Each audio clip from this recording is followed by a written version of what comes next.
In this lesson, we'll be using wiggle paths for the K.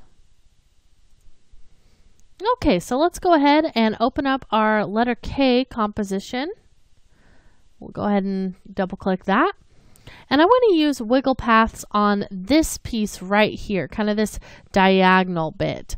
So let's go ahead and turn that to a shape layer. I'll pull that back to the same place in the stack that it was before. Delete the original. And let's go ahead and drop this down. We'll take a look at our add choices, and I'm going to pull this up so that you can see those better. Wiggle paths is going to be right there, 3 from the bottom. And you can see when I added it, it wiggled this. So I'm going to give it about 10 frames for this to happen. So I'm going to hold shift and hit page down to go for those 10 frames. And we'll go ahead and key the size property. You can see there's a lot of different things to play with, but we're just going to deal with size. And if I take this down to 0, you can see it goes back to a straight path. So it actually needs to start out squiggly and then move to the 0 point. So in this case, it's kind of reversed from trim paths where the default value is what we want to end up with. The default value in this case is squiggly. So you can kind of see how that looks. Now, I don't want it to be visible the whole time, so I'm also going to add a scale animation to this. So I'll select it, hold shift and hit the S key. And we'll go ahead and pull this over here. So we've got our 100%, and then we'll take that down to 0. Okay, so just get those lined up. And it's going to start out kind of wiggling and then move in over here. Now I'm going to pull this forward a bit so that the scale finishes before the wiggling does. That way we kind of are able to see that wiggly bit a little bit before it totally straightens out. Awesome. Now you could also use some other effect with that if you wanted to, maybe try out trim paths with it. Let's go ahead and replace our other pieces.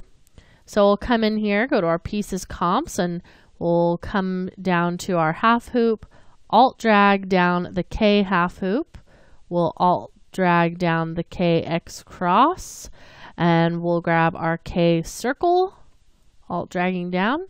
And then we've only got 2 layers left. So that one went really quickly just because of having those pieces that we can just jump on. I'll go ahead and use, let's see, on this one, let's use scale also. Or actually, let's use trim paths and have it kind of come out from this point here. So for these 2, I'll select them both. We'll turn those also to shape layers and place those where they go. We'll go ahead and add trim paths to them both. Trim paths is just such a awesome effect because it just really speeds up having to do things that before would have taken a very, very long time.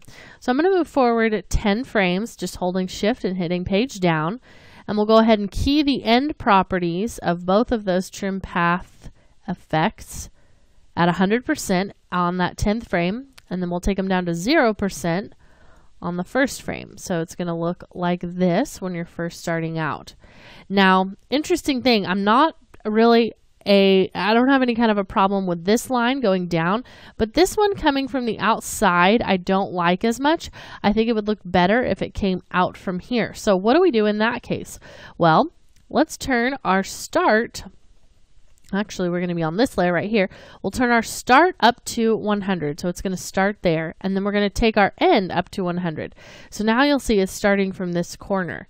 Now we'll go forward to this second keyframe, and instead of this ending at 100, it's going to end at 0. So you can kind of see how changing that start value and then just flip-flopping those end keyframes will allow you to draw from the other side of the path.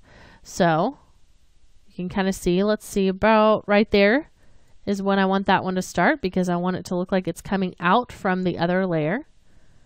So I can just pull that in there. If I want to do it quickly without having to try to eyeball if it's actually hitting that frame, I can just hit the open bracket key, and it'll snap it to my current time indicator on that side. If I hit close bracket, it would snap the other end going this way from the current time indicator. So that's why we want to do open bracket.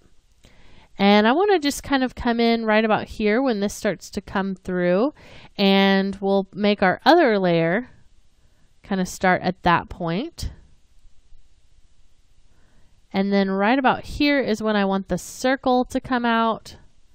And then I'll just stagger my other shapes from there.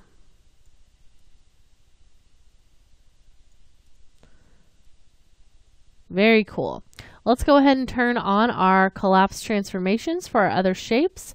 And then for these three, we'll want to go in and do our super easy ease. So select them all, hit the U key. We'll grab our graph editor and just start with the end property for this one. Select it. We'll do our ease in. And I'm just going to do this for all of the properties that we have keyed. Now the scale is just going to be that one line in this case because we scaled it proportionately.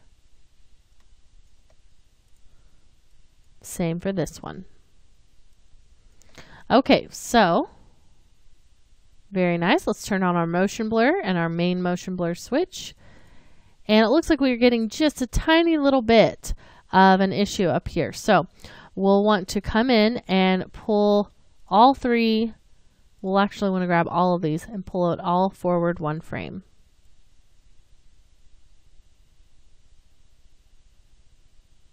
Very nice.